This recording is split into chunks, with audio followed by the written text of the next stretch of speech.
Hey, Clemson family, the new look Tigers baseball team will make its debut under Coach Eric Bakich Friday in Clemson, and we will preview some of what you can expect this season. I'm Daniel Shirley. I'm really excited about the baseball season, but we've also still got to talk about football with the Sam linebackers. And hey, the basketball team got back on track. That was good to see. I'm Bill Zimmerman. Welcome to everyone joining us on YouTube and the major podcast apps. This is episode 64 of the Supreme Alway podcast. Follow us on social media too. We are at Clemson Kickoff on Twitter and on Instagram. We will get into baseball in a couple of minutes, but let's go ahead and take a look at the 2022 Sam linebacker spot. This is also often a nickel spot, pulling a safety or even a corner into coverage duties on passing downs. We're going to start with Trenton Simpson, even though he didn't play a majority of his snaps in that spot. He was often on the opposite side of the field at weak side. This really proved to be the natural place for him to line up. He thrived once he moved back after an injury had prompted Wes Goodwin to make some changes. Simpson played 616 snaps overall. He had 4 tackles for loss, 2.5 sacks, and 77 tackles in all. It seemed like when they just said, go get the football, that was when he was at his best and he made plays and just let him be a playmaker, right? Instead of forcing him into maybe a position that didn't work as well for him. So when he came back, he was tremendous. And I think that's what you're going to see from him in the NFL, that they'll use him like that Clemson did at the end of the year and just say, go get the ball, and then he'll be at his best. Even back when he was a freshman, Simpson's athleticism shone through, so did his instincts. Maybe he didn't always take quite the right route to hit a ball carrier and make sure he contained him, but certainly able to get all around the field. And I think that Sam position really lends itself to that. Maybe he's not quite as good in coverage as Carter, but certainly very capable. And again, that's a spot where you sometimes move in a defensive back when you know it's a passing down and you want to bring in an extra safety, an extra corner, someone with those tighter coverage skills. Simpson also loves to get behind the line of scrimmage, make plays there. Maybe the numbers didn't show it this year, but over the course of his career, he certainly was an impact player who was able to change not only a play, but kind of what opponents' tendencies were going to be. I think he was a guy that offenses really had to game plan for. So that'll be interesting to see who can kind of fill that role next year, because he was such a big part of this defense last year. I really think of all the guys who left, that Clemson's going to miss him the most in 2023. In a reserve role in that spot behind both Barrett Carter and Trenton Simpson, regardless of which one had started, true freshman Wade Woodaz, I think, really exceeded all outsiders' expectations. He'd gotten some preseason compliments from the coaching staff. He certainly lived up to them in a way that few freshmen do. He played 180 snaps on the season. He had 20 tackles, 5.5 of those for loss, with 2.5 sacks. I really thought he was the biggest surprise of the season, to be honest, Bill. I loved what we saw from him. I know it wasn't the most productive all the time, and he wasn't playing the most snaps or any of that kind of stuff. But when he played, you felt his presence on the field. So that'll be interesting to see if he's ready and able to take that next step next season, but I loved what I saw from him in 2022. Someone who at the time he signed was considered the lesser prospect than his younger brother, who's a 2024 prospect for the Tigers. Now, maybe it's going to be a little tougher for Drew Woodaz as a recruit to match up and exceed his brother's expectations after the freshman year that Woodaz had. We also saw Tyler Venables in this spot, maybe less of it than we did the previous season. Venables certainly someone who's capable in the Sam. Overall on the field, 240 snaps, 37 tackles. And then we saw Andrew Makuba lining up in coverage a lot rather than as a safety, sometimes as Sam, sometimes as a true corner or as a nickel corner. We'll get into Makuba's numbers in our next episode. I don't know, we might see Nick Eason line up at Sam after he got in shape with those mat drills, if you saw that video out there on social media today. Although we have seen Christian Wilkins play a capable safety spot. Maybe there's a COVID year we could get Coach Eason out there or something like that. This, in all seriousness, is really a critical position for the Tigers, though. And it reminds me back in the day of Bill Oliver and the bandit back that they used to have. That sort of multi-purpose athletic guy who can come up and hit a running back, but he can also drop into coverage and make a quarterback look elsewhere to throw the ball, can make a play in open space on either side of the line of scrimmage. regardless of the fact that Brent Venables is gone, the Sam position has been a really big spot where Clemson can excel. Yeah, it's a big spot in this defense. We've seen that this spot really needs to make plays. And Trenton did that. Trenton was that guy during his time at Clemson. It feels like he was only here for a short amount of time, and now he's already gone. And I think he's going to be a really good pro because he's such a good athlete, and he's looks like he's thinking 2 steps ahead when he's going after the ball. But that's going to be a big spot moving forward to see what Wes Goodwin can do with those guys. Let us know what you think of the play at the Sam position. Would you rather see Barrett Carter back there next year? Would you like to see Wade Woodaz continue there? Do you want to see some of the freshmen get a shot or some of the incoming recruits? Let us know in the comments. We'll be sure to check those out from time to time. We want to hear what you had to say and make sure that you get a chance to join the conversation. Well, let's go ahead and get into the baseball season. Let's take a look ahead at what we expect to get started Friday at Doug Kingsmore Stadium, and it all starts at the top with a new head coach in Eric Bakich. I am so excited to see Coach Bakich take over this program. I think, I thought Coach Lee was the right hire with Monty Lee when he took over, and that just didn't work. And the team was not fundamentally sound, struggled throwing strikes from the mound. They struggled on the base paths. They struggled defensively. And to hear Coach Bakich talk about fundamentals and we're going to play the game a certain way and we're going to be fundamentally sound just really gets me excited to see what this team can be. And look, I think a lot of people probably thought it was time for Coach Leggett to go. And I was in that group. And maybe it was time for him maybe to step aside or retire or whatever.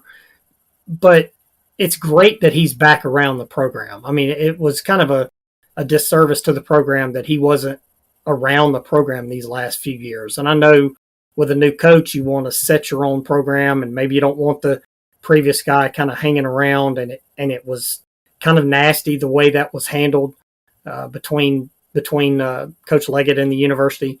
But it's awesome that he's back. It's awesome that Coach Bakich is here. I think he's got a really good staff. A much better staff than what we saw with Coach Lee. And I think this is a big-time step in the right direction for this Clemson baseball program. There was one sign of major change that you kind of pointed out as we were talking before we hit the record button here, with a grad transfer being a captain right out of the gate. That's infielder Riley Bertram, who played for Bakich last year at Michigan. Other captains will be fellow infielder Blake Wright and pitchers Ryan Ammons and Jackson Lindley. Ammons and Lindley were workhorses out of the bullpen last year. Ammons led the team with 8 saves. Lindley led all pitchers working exclusively in relief with 40 innings. A couple of guys had more innings when they started and relieved. Both Ammons and Lindley, however, had ERAs above 4 for the year. It's going to be interesting to see what Ammons is, because it sounds like it's pretty clear that he's going to be a starter.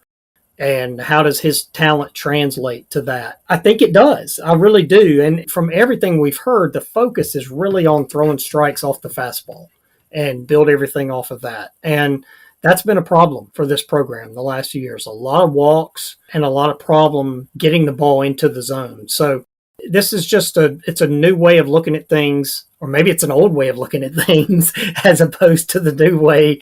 But I just think the fundamentals of the pitching staff are going to be much better. And I think that really starts with Ryan and what he can become as a starter in this rotation. Ammons, the junior and a lefty, will get the ball to start the season Friday, followed by a pair of righties, sophomore Austin Gordon and sophomore Jay Dill. Dill, the only one to start a game for the Tigers last year. So obviously Bakich and new pitching coach Jimmy Bellinger taking a look at the staff and putting their own imprint on what the rotation is going to be, at least to start the season, perhaps prioritizing youth and talent and getting things going out of the gate. Isn't it interesting, Bill, to see what Jimmy Bellinger can do with this pitching staff? Because I thought that was a problem the last couple of years. It just felt like the pitching staff never got the most out of its ability. And Jimmy Bellinger's really well thought of. He did a great job at Florida State. I'm really thrilled to see what he can do with this team. I can't wait. We're going to the game Saturday. I know they start Friday at 4 o'clock. We're going Saturday at 2. It's been a couple of years since I've been to a game at Clemson. So really looking forward to that and seeing what this team will look like. I know it's the first weekend. You don't expect to win every game, all that kind of stuff. But more than that, I'm just excited to see what this team looks like and see how it plays. And that starts with the pitching staff. You have to throw strikes. And that sounds like from everybody I've heard or read that Jimmy Billinger really focuses on throwing strikes and start there. It sounds simple, right? But you really have to focus on that and you really have to drill that into the pitchers. And that is his approach. Looking forward to seeing it. Clemson's picked to finish 5th in the ACC Atlantic Division among a vote of the 14 ACC head coaches, and setting a rotation and really building a bullpen hierarchy can be a big deal in how high you're going to climb in the standings. I'm not sure that bullpen hierarchy was ever really there last year. Again, Bellinger, you're intrigued, so am I, to see just how much improvement he's going to be able to bring to this pitching staff. Yeah, it felt like there were never like true roles. They were just always kind of throwing stuff up against the wall to see what would work, and nothing worked. in the end, I think we saw that. If you watched any Clemson baseball the last few years, especially the last 2 years, and missing the NCAA tournament, not a whole lot went the right way. Maybe this new staff can get the most out of these players. Coach Bakich keeps talking about how talented this group is, but they've got to get the fundamentals straightened out. So that is really what I'm going to be looking for in these first few games of the season. Again, just to see how this team plays and what it looks like fundamentally. And then you look at those two offensive captains. Wright hit 349 last year, nice 397 on base percentage, 11 home runs and 40 RBIs to go with that in 2022 for the Tigers. Bertram with the Wolverines hit 298. Excellent 370 OBP considering the batting average. 2 home runs, but 40 RBIs for Bertram. I would think at the plate, probably the biggest name on the team, maybe also on the mound, would be Caden Grice. That's the guy who most fans recognize. He started last year absolutely on fire at the plate, finished though at 244, still at a 360 OBP with 12 home runs and 40 RBIs. Nice numbers. I remember last year at the start of the season, I tweeted something out about that Caden was just going to have a huge year and he was going to dominate. And I think that was because he had such a strong freshman year, but then it was really kind of a struggle after that. And, you know, was he injured? What was his role? Is he an outfielder? Is he an infielder? Is he a pitcher? I mean, all that kind of stuff kind of played into it, I think. But from all indications, this coaching staff has said, look, this is your role. This is who you're going to be. You may pitch a little bit, but we want you to be the first baseman and hit a lot of balls into the night in right field. He struck out a lot last year, so they've got to cut down on the strikeouts. But I'm really excited to see what this new coaching staff can turn him into, because he's got first-round talent in the draft, I think. It just wasn't there last year. Bill, another guy I'm really excited about is Cooper Ingle. You know, with this new staff, I know Cooper's hurt a little bit, may not catch as much as he did last year, but the bat is really a big part of this lineup. So between those two guys and a couple of the other guys coming up, it's an impressive and exciting lineup.